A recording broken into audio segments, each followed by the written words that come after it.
Hi guys, today we're going to react to Everlong by Mission Souls, a Foo Fighters cover.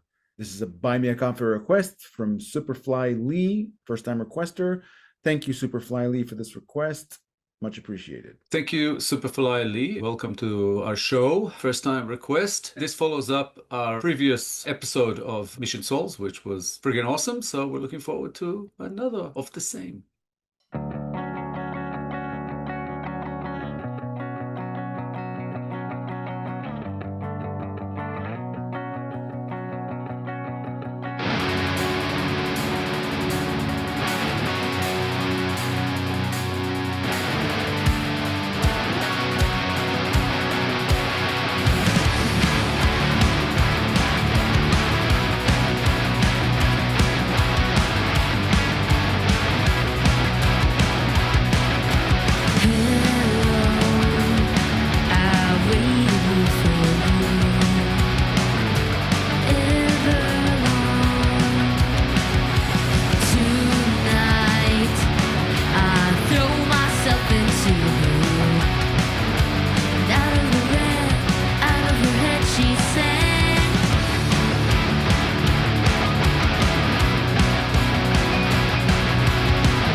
To start off with, I just want to say this is my favorite Foo Fighters song. So it's awesome to hear it covered by Mission Souls. In contrast to our first episode covering them, this is without the parents, just the siblings, which is cool within itself. There's something about this song. As soon as that guitar intro comes in at the start, it's impossible not to recognize this song. I think that's one of the reasons why it's my favorite Foo Fighters song. It's because it's so unusual. It's different. It's not like any other song I know. And I love that about it. This cover is very faithful to the original, but it doesn't feel like karaoke. It actually is very good. I'm really enjoying the sister who's singing lead here. Her voice is very different to Dave Grohl's, obviously. It's almost like a different take on it, but not so much in the musical arrangement or the singing style. It's just a little bit different, but still enough the same so that we enjoy it as much as we enjoy the original. Much like in the first one, the kids are amazing. The singing is great. Their playing is on point. Our favorite little drummer boy in the back, he is fantastic. The girls are doing absolutely amazing. I know that sometimes they do songs with the parents, sometimes without. I'm not sure exactly why, but at least now I'm finding out I love them with the parents and without. So it's fantastic. Yeah, I agree what you said, that it doesn't sound like a karaoke. It can't sound like a karaoke, of course, because it's very organic. The music is coming from them, as well as the singing. They infuse the Foo Fighters song with their own genetic helix, and the result is some beautiful amalgamation that comes from their talent and the way they perceive their art. I agree also what you said about the little drummer boy. He's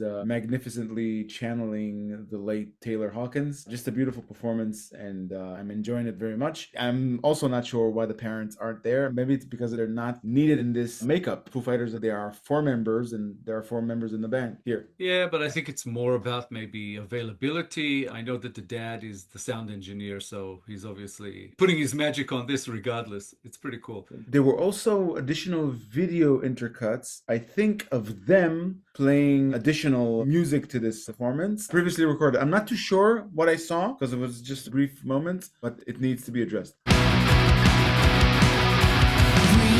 out so I can breathe you in.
Yeah. It reminds me of a funny bit that the late Robin Williams had about children who are doing magnificent things. So the drummer boy is a magnificent drummer. So, hey kid, how old are you? This many. And I answer like a little boy, but he's a magnificent musician. It kind of amused me as I saw him ripping into those drums. He makes it look easy. And the girls as well. What amazing prowess. The guitars and the vocals. As I said, this whole group, I think it's the beginning of a beautiful friendship. It's amazing as we watch them because while we appreciate the proficiency, how good they are and how good they sound and everything, we still know that they are somewhere along the line of the progression. They're not anywhere near where they're gonna be.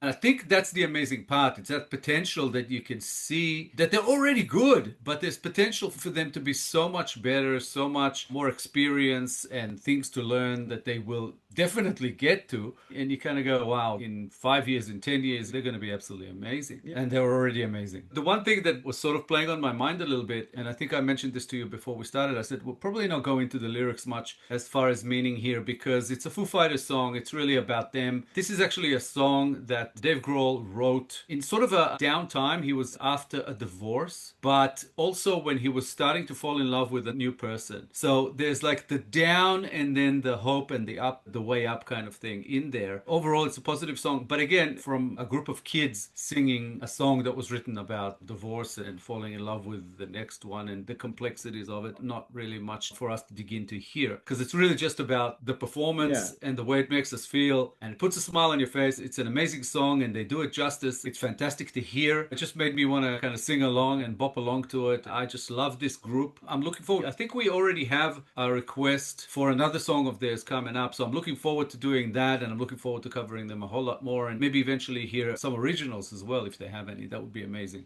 Yeah, what you said that they are somewhere along the lines of their progression, I think that's only because how long they've been around, their age. You can imagine those kids growing up 10, 20 years from now, they'll become legends. I can easily see this happen. And also what you said about the performance of the song and how the subject matter must be detached from their life experience, it kind of reminded me of what Harrison Ford, the actor, said about how he approaches acting. He never gets into the character. He thinks about what he needs to deliver in a very technical way. I think that's what they did here. They encapsulated the technical requirements from them to deliver this magical song, and they succeeded magnificently in it, I think. I think even more than that, maybe there is also something else they inject into it, and that is their love for this music. So it's also amazing to see kids this young who like Foo Fighters song that's from 20 years ago, at least. It's pretty cool. When this song came out, none of them were alive. It makes you kind of think, obviously their parents are doing a good job as far as exposing them to music from that time and before that time. That is just excellent and every kid who likes music should kind of learn about.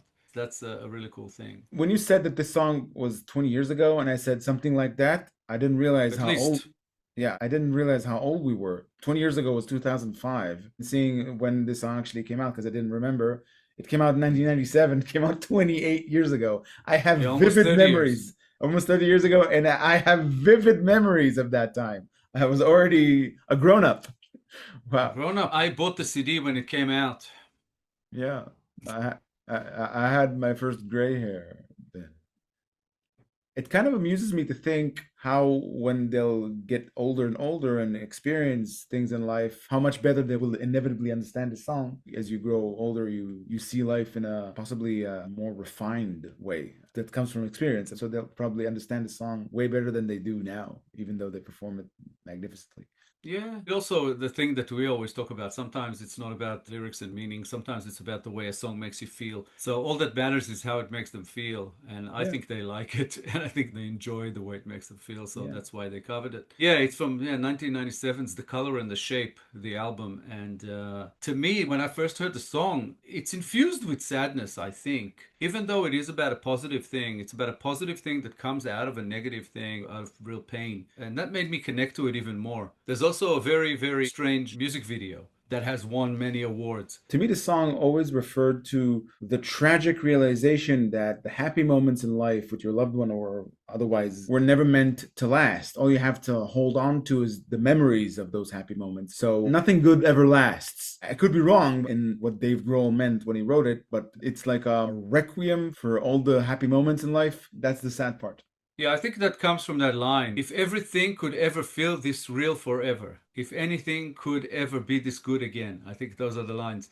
I think he's asking the question in the song because he's had moments in his life that were this good with a different person and it didn't last. And now it's kind of like asking, will it happen again? Will I lose this again, or will I have this happiness forever? That's why to me it's always infused with pain, because it's like you're getting a gift, you're getting something good, you're falling in love again, but you're always asking Yeah. yourself, will it be there? Will it last? Or am I going to feel the same pain again? Yeah, because you were there before and it crashed. It didn't end well. So you're kind of cautious and letting in happiness again so you won't get disappointed again. It's an amazing song. If I remember correctly, it's David Letterman's favorite song of all time kind of thing. They've been on his show a few times and performed it there. I think it's an underrated song because it's not necessarily the biggest hit or anything like that. But I don't know, I just find it very original, different. The way it's composed, everything about it is so cool. And Mission Souls covering it is almost cooler. Yeah, I was because it's happening now. Yeah, I was gonna say that Foo Fighters give out this particular signature, that the pleasure element, and listening to their music, at least to me, it's very connected to way back when I was a teenager. And I think Mission Soul in this performance were able to capture that signature and take me back there, even though it's a cover. Yeah, funnily, we've only covered Foo Fighters once on the show. And that episode didn't go too well for us. So we haven't actually had requests or covered them since. But they're a great band. I really like them. And I think that Mission Soul's covering them is kind of testament to that, because from what I'm hearing and what I've read in the comments so far, they've covered a lot of like really great bands so far.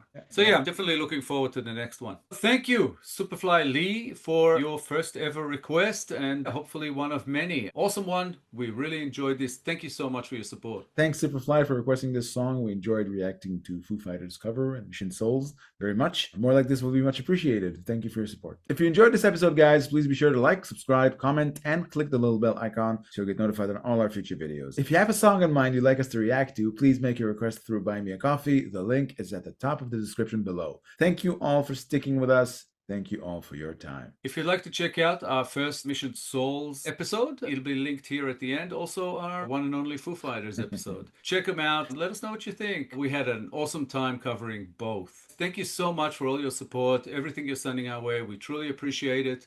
We'll be back in a couple of days with a new episode, and we hope to see you all then. Thanks again, guys. Bye for now. Bye, guys.